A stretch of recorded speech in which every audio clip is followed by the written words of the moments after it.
नमस्कार, रोजाना खबर में आप सभी का हार्दिक स्वागत है। उत्तर प्रदेश चुनावी महासंग्राम के बीच रोजाना खबर की टीम प्रयागराज में मौजूद है। यहां पर सरकारी कर्मचारियों के दुखती रग पर हम हाथ रख रहे हैं। पेंशन का मुद्दा सरकारी कर्मचारियों के लिए बहुत बड़ा मुद्दा है, लिहाजा सभी कर्मचारी यूनियन के पदाधिकारी लगातार रोजाना खबर से बात कर रहे हैं और पेंशन के मुद्दे पर भाजपा सरकार को आड़े हाथों ले रहे हैं। डिप्लोमा इंजीनियर्स एसोसिएशन के क्षेत्रीय अध्यक्ष बीके पांडे से हमने एक्सक्लूसिव बातचीत की और जानने की कोशिश की कि आखिर पेंशन का मुद्दा क्या है, 2005 के पहले क्या मामला था, 2005 के बाद क्या हुआ जिससे सरकारी कर्मचारियों में नाराजगी है। तो आइए जानते हैं कि बीके पांडे क्या कहते हैं। देखिए, पहले तो ये अत्यंत दुर्भाग्यपूर्ण रहा कि 2004 में संसद से कर्मचारियों की पुरानी पेंशन को समाप्त करने की बिल आई और उसमें प्रायः सभी राजनीतिक दलों ने इसका समर्थन किया और 60 साल तक अपनी संगम तट पर बैठे महर्षि रघुवर शरण दास जी से खास बातचीत की। आइए जानते हैं उनका क्या कहना है। उस समय वो ओपीएस की जगह एनपीएस की बात कही गई, बरगलाया गया। एनपीएस को न्यू पेंशन स्कीम की संज्ञा दी गई। कालांतर में जब हम लोगों ने उस पर अध्ययन किया तो हम लोग ये पाए कि वो न्यू पेंशन स्कीम नहीं है, वो नो पेंशन स्कीम है, यानी उसमें कोई पेंशन नहीं मिलना है। ऐसी स्थिति में जब हम लोग समझ पाए, तब तक 3-4 साल बीत चुके थे। तब से लेकर लगातार आंदोलन चलता रहा। हमारे कर्मचारी जब रिटायर होते रहे, सेवानिवृत्त होते रहे और उनकी जब पेंशन की बात हम लोगों ने कैलकुलेशन करके निकाली, तब किसी को 1500, किसी को 500, किसी को 2000। ऐसी स्थिति में हम लोग निश्चित रूप से अपने को ठगा महसूस कर रहे हैं और हमेशा से सरकार से हम लोगों ने मांग किया है, चाहे वो उत्तर प्रदेश में बीएसपी की सरकार रही हो या केंद्र में कांग्रेस की सरकार रही हो, मिलीजुली सरकार हर जगह केंद्र और प्रदेश में भी, फिर सपा की भी सरकार आई, सभी से हम लोगों ने आंदोलन किया और पुरानी पेंशन की मांग की और हमारा आज भी वो आंदोलन जारी है। और हमारे कर्मचारियों की केवल और केवल एक मांग है कि आप कर्मचारियों को पुरानी पेंशन से आच्छादित करिए।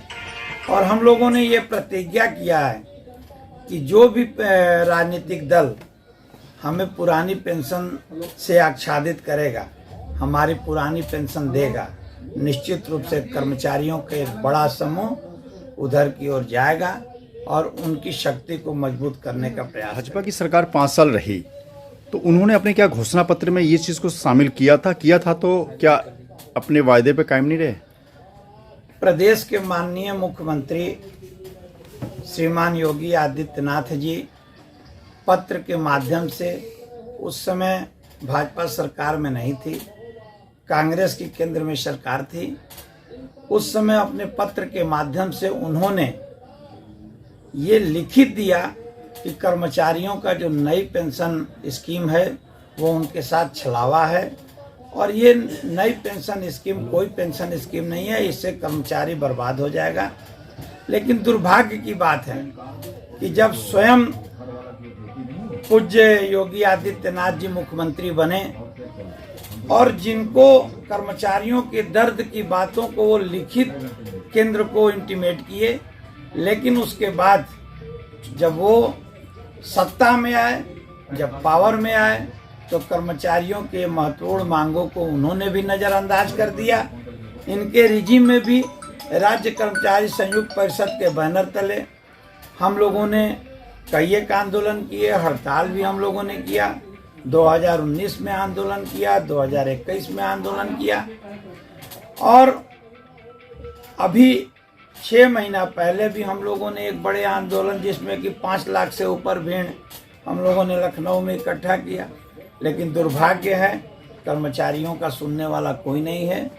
और हम लोगों ने ये प्रयास भी किया कि आप घोषणा पत्र में लाइए, लेकिन भाजपा के द्वारा घोषणा पत्र में भी नहीं लाया गया।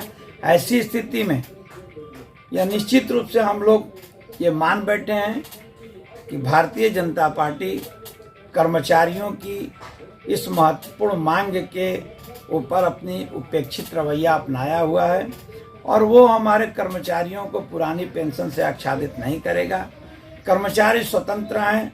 कर्मचारियों ने शपथ भी खाई है कि ऐसी स्थिति में हमें जो पुरानी पेंशन देगा हम उन्हीं के साथ जाएंगे। सपा ने अपने घोषणा पत्र में पुरानी स्कीम बहाली की बात कही है, तो क्या इशारे में समझा जाए कि कर्मचारी सपा की तरफ जाएंगे? बिल्कुल, हमारा तो ये पूरी तरह से स्टेटमेंट है, कर्मचारी नेताओं का स्टेटमेंट है कि जो हमारी पुरानी पेंशन देगा हम उसके साथ जाएंगे। जिन्होंने घोषणा पत्र में दिया है, चूंकि हम एक कर्मचारी हैं, हम किसी पार्टी विशेष की बात नहीं कर सकते, लेकिन निश्चित रूप से हम अपने मांगों के समर्थन में अपने जो भी हमारे अधिकार हैं उस अधिकार के साथ हमारी बात जो उठाएगा हम उसके साथ जाएंगे।